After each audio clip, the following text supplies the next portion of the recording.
Assalamualaikum warahmatullahi wabarakatuh. Nama saya Hermawan dengan NIM 2019-122-1140. Di sini saya akan menyelesaikan masalah tentang Holy Wing yang menistakan agama, yaitu dengan berkedok gratis minum dengan nama Muhammad dan Maria. Kan kita tahu sendiri Holy Wing adalah bar. Situ merupakan nama tersebut, yaitu nama tokoh yang besar di salah satu agama. Kita akan menyelesaikan dengan metode bias yang pertama, yang kedua 16 King Heads, yang ketiga yaitu Sopa dan Patna. Oke, kita akan menyelesaikannya. Oke, yang pertama kita masuk ke metode bias. Metode bias lebih ke penyimpangan pemikiran. Penyimpangan pemikiran ini bisa bersifat negatif ataupun positif. Kalau di Holy Wing ini lebih ke negatif, karena menyimpang dan mengambil suatu tokoh agama dengan berkedok free minum di sini.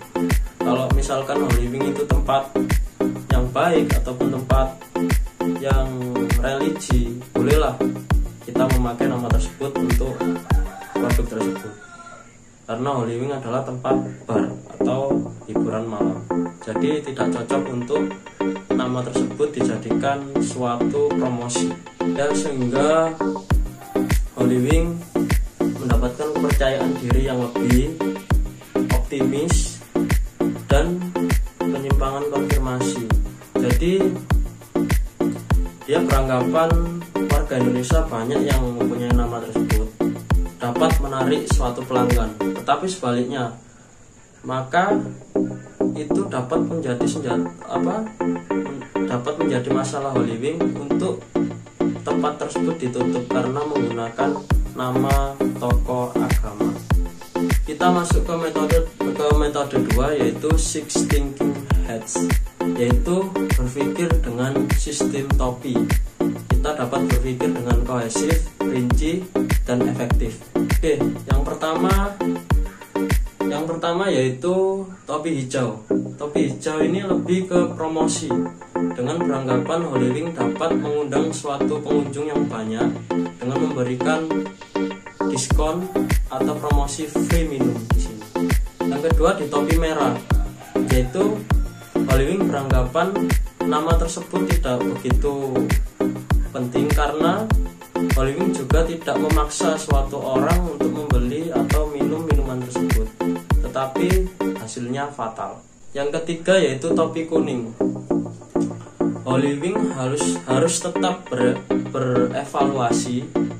Maksudnya di sini agar tahu di mana kesalahannya untuk dapat menyelesaikan masalah tersebut dan membuat kepercayaan lagi kepada suatu masyarakat agar pengunjungnya dapat kembali normal kembali.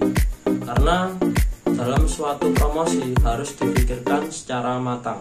Yang keempat yaitu topi hitam. Di topi hitam ini menjelaskan Holy Wing akan susah mendapatkan pelanggan karena kesalahannya untuk mempromosikan produknya dengan mengambil suatu tokoh agama tersebut, dan Holy Wing susah untuk dipercaya lagi untuk masyarakat Indonesia. Ya, yang kelima kita masuk ke topi putih. Ke topi putih ini Holy Wing harus cepat-cepat mengambil keputusan untuk menyelesaikan semua masalah yang telah diperbuat dengan mengubah promosi tersebut sehingga tidak menyinggung agama manapun atau lebih ke merubah promosi tersebut. Ya, yang terakhir di topi biru.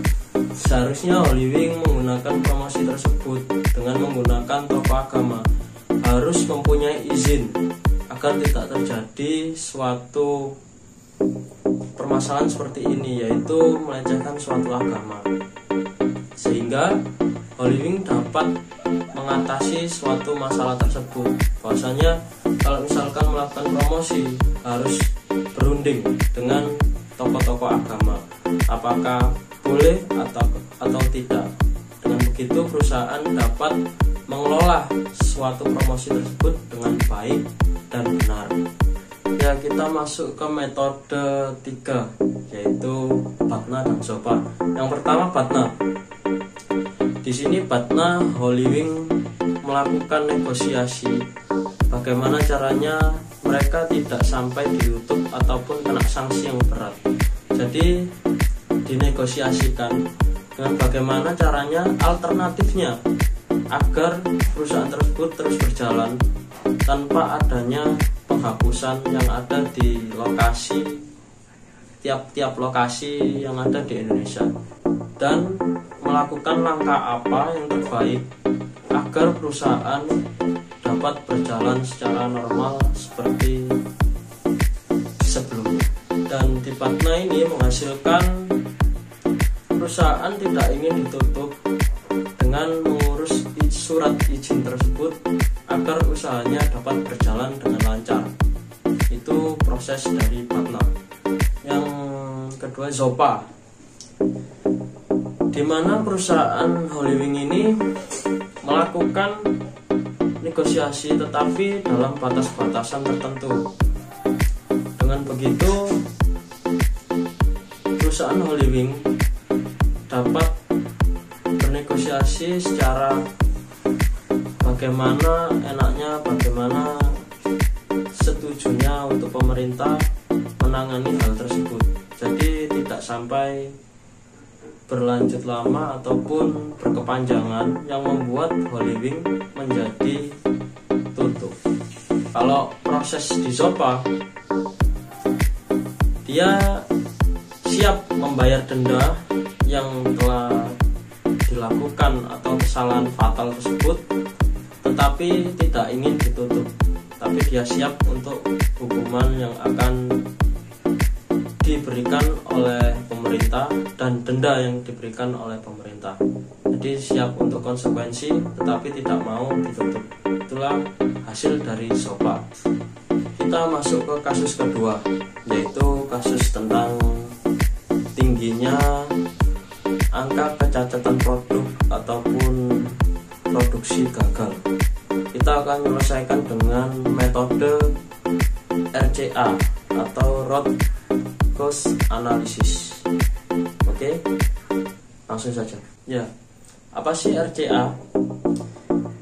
RCA yaitu Root Cause Analysis, lebih ke pendekatan suatu masalah yang ada. Jadi kita dapat lebih mendekatkan apa saja masalah yang membuat produk-produk tersebut dapat menjadi produk gagal, agar kita dapat mengevaluasi untuk meningkatkan kinerja suatu SDM. Ya, kita masuk ke langkah-langkah, yaitu pertama masalah.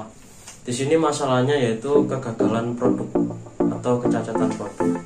Yang kedua brainstorming, yaitu masalah bahan baku ataupun kerusakan mesin dan pengerjaan yang kurang optimal. Yang ketiga Gemba Kaizen, yaitu pengecekan, lebih dicek lagi bagaimana mesinnya, bagaimana usia mesinnya itu masih layak atau tidak, dan lebih di apakah barang itu siap dipasarkan atau tidak, lebih disortir lagi bagaimana caranya mendapatkan suatu kepuasan dari pelanggan. Yang keempat yaitu identifikasi faktor penyebab. Apa saja yang menyebabkan produk tersebut menjadi produk gagal, apakah dari SDM-nya ataukah dari mesin yang sudah tua. Itu harus lebih dicek secara berkala. Yang terakhir yaitu implementasi solusi, yaitu lebih ke pengimplementasian. Jadi bagaimana caranya perusahaan dapat memaksimalkan suatu SDM atau suatu SDM dan suatu alat-alat yang ada dalam perusahaan tersebut agar produksinya dapat maksimal dan tidak ada kecacatan produk dalam pengerjaan produksi. Ya, itu tadi sedikit penjelasan atau penyelesaian dari dua kasus masalah tersebut dengan beberapa metode dari saya. Kurang lebihnya mohon maaf. Wassalamualaikum warahmatullahi wabarakatuh.